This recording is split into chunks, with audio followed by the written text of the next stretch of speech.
ये आश्वासन देना चाहता हूँ कि किसी भी युवा को इस बात की चिंता करने की ज़रूरत नहीं है। हम अंतिम समय तक माननीय सर्वोच्च न्यायालय के अंदर उनके हक की लड़ाई को लड़ेंगे। किसी भी गरीब व्यक्ति के अधिकार दबे नहीं, ये हमारी सरकार सुनिश्चित करेगी। किसी की कोई नौकरी नहीं जाएगी। बिना खर्ची के लाखों युवाओं को रोजगार मिला है। ये सुरजेवाला तो ये सुबह झूठ बोलना शुरू कर देता है। ये पता नहीं क्या कबाब खाता है, क्या नहीं खाता राहुल गांधी के साथ बैठ करके, और जब ये भी उसके साथ थाली में बैठ करके कुछ ना कुछ खाता है, वो झूठ बोलता है। ये भी सारा दिन उसी ढर्रे के ऊपर चल करके झूठ परोसने का काम करता है। होता है ना, चोर के दाढ़ी में तिनका, वो केजरीवाल के ऊपर कहानी फिट बैठती है। एग्जिट पोल के नतीजे आ चुके हैं और एग्जिट पोल में एनडीए की सरकार बन रही है। विपक्ष इस पर निशाना साध रहा है, लेकिन बीजेपी के नेता खुश होते हुए नजर आ रहे हैं। सीएम नायब सिंह सैनी करनाल के करण कमल कार्यालय में पहुंचे हैं। क्या कुछ कहना है उनका तमाम मुद्दों को लेकर, आइए आपको सुनवाते हैं। सर, क्या कुछ कहना चाहेंगे? चुनाव के नतीजे आने वाले हैं, कितना बेहद कम इंतजार बचा है, कितनी एक्साइटमेंट, क्योंकि एग्जिट पोल में तो आपकी सरकार बन रही है। देखिए, ये देश के लोगों का प्यार है। देश के लोग नरेंद्र मोदी जी को स्नेह करते हैं, प्यार करते हैं। नरेंद्र मोदी जी ने एक योजनाबद्ध तरीके से अंत्योदय की भावना से देश के गरीबों को जो मजबूती दी है, देश की महिलाओं को सशक्त किया है, किसान को मजबूत किया है, युवाओं में विश्वास बढ़ाया है। ये इसका परिणाम है कि देश का एक चहुमुखी विकास पिछले 10 वर्षों में योजनाबद्ध तरीके से आदरणीय प्रधानमंत्री जी ने किया है। देश की समस्याओं का समाधान किया है। देश का सम्मान विश्व के अंदर बढ़ाने का काम पिछले 10 वर्षों में आदरणीय नरेंद्र मोदी जी ने किया है, और उसका परिणाम है कि आज देश के लोग नरेंद्र मोदी जी को जो बोलते थे कि जब 4 जून को रिजल्ट आएंगे, ये देश मोदी जी को 400 पार सीटें दे करके तीसरी बार इस देश का प्रधान सेवक बनाने का काम करेगा।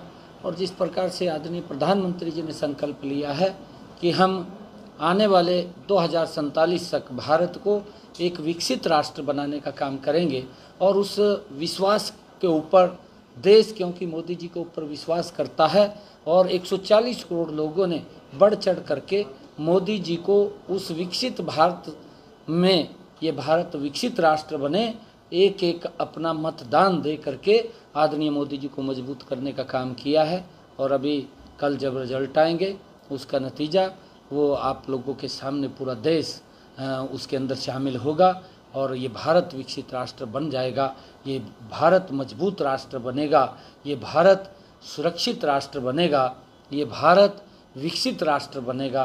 भाई, उसको लेकर के देश के अंदर आदरणीय नरेंद्र मोदी जी ने जब रिजल्ट आएंगे तो उसके लिए गति से काम करेंगे। रणदीप सिंह सुरजेवाला ने प्रेस कॉन्फ्रेंस की है। पिछले दिनों सुप्रीम हाई कोर्ट की तरफ से एक फैसला आया था, जो आप लोग सोशल आर्थिक आधार पर नंबर देते हैं 5, उसे खारिज कर दिया। तो बर्खास्त करने की मांग की है सरकार को। साथ साथ ये भी कहा है कि आप लोगों ने लाखों युवाओं का भविष्य खतरे में डाल दिया। देखिए, मैं कांग्रेस के इन नेताओं को ये कहना चाहूँगा, क्योंकि हर रोज़ झूठ परोसने का काम करते हैं। रणदीप सुरजेवाला साहब को अपनी सरकार, जिसके अंदर वो शामिल था, जिसके अंदर पर्ची भी चलती थी, जिसमें खर्ची भी चलती थी, जिसके अंदर जो नौकरी के पैमाने थे वो सारे तार तार कर दिए जाते थे, युवाओं के साथ एक बड़ा धोखा हो जाता था। और कोर्ट जब ये प्रक्रिया को गलत करते थे तो उनको 5 साल के बाद, 10 साल के बाद बाहर का रास्ता दिखाने का काम करता था। परंतु हमारी सरकार ने बड़ी ईमानदारी से युवाओं के साथ आज भी खड़ी है।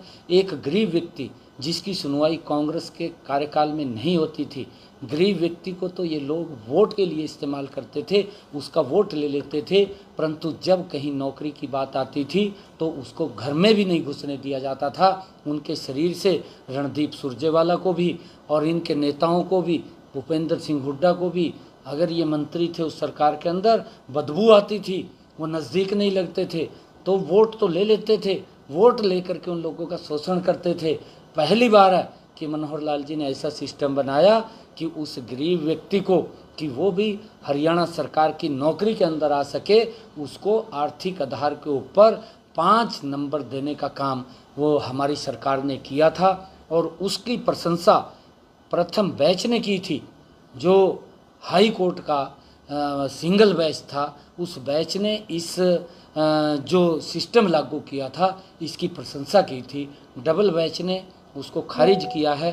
परंतु गरीब व्यक्ति को, क्योंकि ये सरकार ये गरीबों की हितैषी सरकार है, मैं सभी उन युवाओं को ये आश्वासन देना चाहता हूँ कि किसी भी युवा को इस बात की चिंता करने की ज़रूरत नहीं है। हम अंतिम समय तक माननीय सर्वोच्च न्यायालय के अंदर उनके हक की लड़ाई को लड़ेंगे। किसी भी गरीब व्यक्ति के अधिकार दबे नहीं, ये हमारी सरकार सुनिश्चित करेगी। किसी की कोई नौकरी नहीं जाएगी। जो रोक लगाई है, जब तक माननीय सुप्रीम कोर्ट उसका आदेश नहीं देता, उन्हीं बच्चों को ही रोका जाएगा। बाकी की प्रक्रिया जारी रहेगी और किसी भी बच्चे को जो सिलेक्शन हुआ है उन सब की सिलेक्शन होगी। परंतु माननीय सुप्रीम कोर्ट जो ही हम पूरा विश्वास है कि इस सारी प्रक्रिया को देखेगा, क्योंकि गरीब के हित के अंदर ये कदम उठाया गया था और ट्रांसपेरेंसी आधार के ऊपर उठाया गया। आज बिना पर्ची बिना खर्ची के लाखों युवाओं को रोजगार मिला है। ये सुरजेवाला तो ये सुबह झूठ बोलना शुरू कर देता है, ये पता नहीं क्या कबाब खाता है क्या नहीं खाता राहुल गांधी के साथ बैठ करके, और जब ये भी उसके साथ थाली में बैठ करके कुछ ना कुछ खाता है वो झूठ बोलता है। ये भी सारा दिन उसी ढर्रे के ऊपर चल करके झूठ परोसने का काम करता है।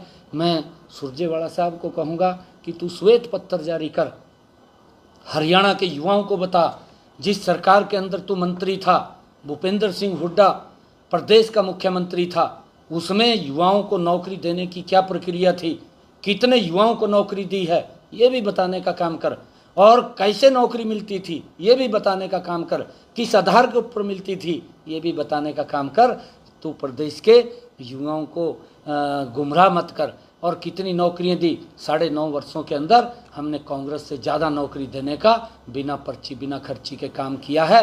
गरीब के साथ आज भी हमारी सरकार मजबूती से खड़ी है। गरीब को किसी प्रकार की चिंता करने की ज़रूरत नहीं है।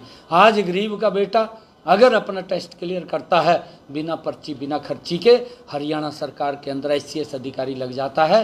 एक नाम रणदीप सुरजेवाला बताए, 10 वर्ष तक पीछे सरकार रही है कि एक गरीब व्यक्ति को बिना पर्ची बिना खर्ची के उन्होंने नौकरी दी। एक नाम बताए, मैं आज उसको चैलेंज करता हूँ। त्रिलोचन सिंह ने पत्र लिखा है पुलिस अधीक्षक को, क्योंकि वो आपके सामने चुनाव लड़ रहे हैं, DAV सीनियर सेकेंडरी में काउंटिंग होनी है, कि वहाँ पर कुछ गुंडा तत्व लोग, शरारती तत्व लोग हंगामा कर सकते हैं, अलग अलग तरीके से काउंटिंग आपके फेवर में हो सकती है। आशंका जताइए इस बात। नहीं, देखिए वो इस प्रकार की आशंका अगर उसको लगी है ठीक है, पुलिस प्रशासन का ये दायित्व है कि ना तो मैं इस बात से श्योर करता हूँ किसी प्रकार का कोई गुंडा तत्व वहाँ पर किसी प्रकार का हुड़दंग ऐसा कोई नहीं होगा।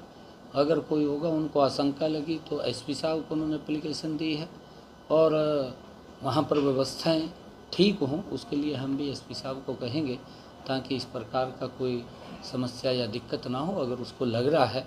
क्योंकि ये सरकार ये ट्रांसपेरेंसी आधार के ऊपर काम करने वाली सरकार है। परंतु मैं ये भी कहना चाहता हूँ, रोना धोना अब EVM का होगा। ये लोग EVM को मेरे ख्याल से जो ही रिजल्ट आते रहेंगे और ये EVM को दोषी ठहराते रहेंगे, चाहे वो राहुल गांधी है, चाहे वो भूपेंद्र हुड्डा है और चाहे इनका और कोई नेता है, वो सारे के सारे EVM के ऊपर अपना गुस्सा निकालने के केजरीवाल कहते हैं बूथ पर अलर्ट रहिए, वहाँ पर कोई दिक्कत हो सकती है, हर बूथ पर कार्यकर्ता अलर्ट रहे काउंटिंग के वक्त। अच्छा है, अलर्ट रहना चाहिए, अच्छा है, सभी अलर्ट रहेंगे तो ठीक है। वहाँ किसी प्रकार की इनके मन में जो एक कहावत है ना, चोर के दाढ़ी में तिनका, वो केजरीवाल के ऊपर कहानी फिट बैठती है। क्योंकि जो व्यक्ति जिस प्रकार की सोच रखता है शायद वो उसी प्रकार से सोचता है, उसकी सोच यही है तो उस तरफ से वो सोच रहा है। परंतु हमारी तरफ से कोई नहीं है, हमारी तरफ से लॉ एंड ऑर्डर की व्यवस्था को दुरुस्त करना, हर व्यक्ति को न्याय देना हमारी सरकार का दायित्व है। और हमने कहा भी है किसी को भी किसी प्रकार की दिक्कत नहीं है और हम मजबूती से इस लॉ एंड ऑर्डर की व्यवस्था को बना करके रखेंगे और हर व्यक्ति को न्याय मिले, इसको भी सुनिश्चित करना हमारा दायित्व है। सीएम नायब सिंह सैनी ने जहां एक तरफ रणदीप सिंह सुरजेवाला पर निशाना साधा, तो वहीं दूसरी तरफ वो केजरीवाल को भी आड़े हाथों लेते हुए नजर आए।